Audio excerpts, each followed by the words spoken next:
What's up, everybody? This is Brad, and we actually have something interesting to talk about regarding Arcade1Up and the home arcade space. This is interesting. Not a complete surprise, though, if you kinda keep up with this on the regular like I do, but it would appear that Arcade1Up is actually going to release a claw machine.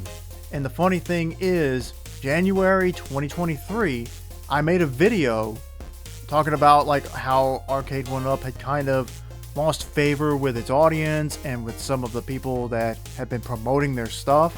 And I threw out some ideas about how they could get people back on board with them as a company. And one of the ideas I had was for them to start looking to produce arcade games beyond just cabinets with video games on them. But they're gonna have to try to get people back on board with this brand because a lot of people are just burned, or they feel burned and let down and betrayed by them.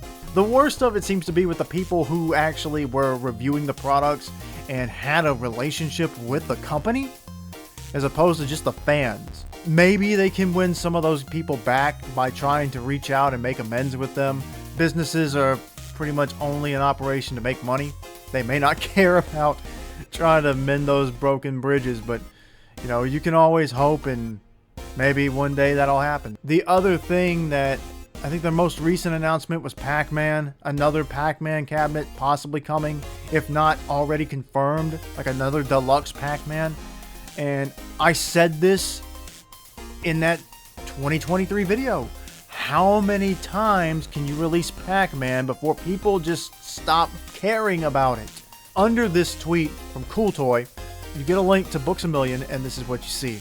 Now I don't know why there's no specs on, there's no way to tell how tall this is, how wide it is, how much it weighs. Design wise, it's pretty simple. I don't hate it, but I don't really love it either. You know, it's extremely generic. If it's a full size or a 3/4 scale claw machine, I would be fine with that. I've been eyeing a countertop sort of mini claw machine that you can get off of, I think you order it off of Amazon or Walmart. I know you can order it off of Walmart. In eyeing things and sort of doing like online window shopping for stuff that I would put in my own arcade whenever I can get started working on it, I would have put that mini claw machine in there. But if this thing actually works well, and maybe you can get it a little bit of a lower price than $500, I would pick this one up instead. They haven't even officially announced this yet, so I don't know how anyone found it. My thing is, I think why so many people felt burnt by them is that what I said last year was they're torn between trying to appeal to the hardcore home arcade enthusiasts and then just random people at Walmart who, which they don't have these anymore. I haven't seen an Arcade1Up section in the Walmart in a long time. Trying to appeal to that super casual fan who might just randomly see a $300, $250 Pac-Man machine sitting in the Walmart and go like, huh, that's pretty cool. I'll take that home now. And there you go. You got your Pac-Man machine that you may have always wanted for your home. Super easy. And you didn't even intend to buy it that day. And I do have an idea, but I think I'm gonna go ahead and cut over to the other thing I had been wanting to talk about and hadn't had a chance to, and that is John D's new company that he's, I guess it's a completely new company he's launching up called Media1Up. They do have a teaser trailer for the company, and we're gonna watch that real quick.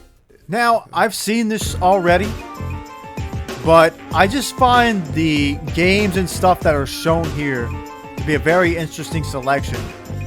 Like, there's Guilty Gear, Groove on Fight, Batman was on the front there.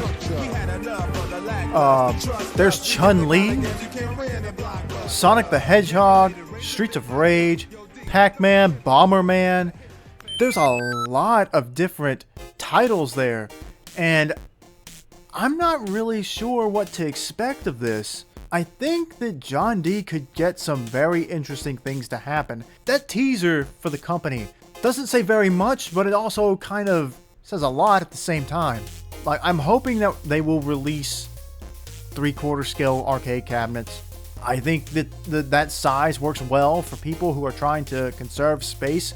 Maybe so they can add more cabinets to their space. I like that there's a smaller, cheaper alternative. It's a good thing that another company is coming along to maybe give some competition to Arcade1Up, because I said this before too. They don't really have competition in this field. I hope that Arcade1Up and Media1Up can have a healthy competitive war. A healthy competitive war. I want them to butt heads and force each other to make good decisions that will make customers happy. I don't need the two companies to just be at each other's throats and hoping to put the other one out of business. I have one suggestion for something that either company or both of them could do if they want. Most other places for home arcades, like, you order your cabinet and it's custom built for you the way you want it built. You can't really pick the games or anything. They usually just take their own selection of games that they pick from wherever, not officially licensed. We just threw a bunch of games on here. Like, we're not claiming any of them. We don't own the rights to any of them. We just shoved a bunch of stuff in here. Get the official license for these games and licensed artwork, or a plethora of licensed artwork or options for your cabinets. Give people a customization option on their website. Let's say Arcade1Up decides to redo their earliest version of TMNT, like the one I've got. Give it a light-up marquee and online play, but it looks just like the first generation of Turtle cabinet. But let's say people are like, oh, well, what? It's got TMNT arcade game, it's got Turtles in Time, but what about the tournament fighter games? What if we wanted to put those on there? Or some of the other Turtles games that were part of that Cowabunga collection? Give people the option to tweak the cabinet and have a personalized version of it built with officially licensed games that will be unique for them. Say maybe they don't want Turtles in Time on their cabinet. Okay, you don't have to buy that one, but you could go online and load it up with a Hyperstone Heist. Maybe you allow people to mix and match, that you can have a Turtles cabinet and put Street Fighter games on there. Maybe they get a deal with SNK, and maybe they're starting to release a Fatal Fury cabinet or a King of Fighters cabinet, but somebody's like, well, what if we put the TMNT fighting games on there? Maybe work out a deal to where you could do that. You could put the SNK games on the Turtles cabinet or the Turtles games on the SNK cabinet. I think that would help sell some of these cabinets for people who maybe they don't want a bunch of Arcade1Ups or a bunch of Media1Up cabinets, or maybe they're set with just having one or two cabinets that have as many games on them as they can possibly fit. And this way, it's completely legit. Thanks for watching. Let me know in the comments what you guys are hoping to see from these companies. That's it. I'm gone. Bye-bye.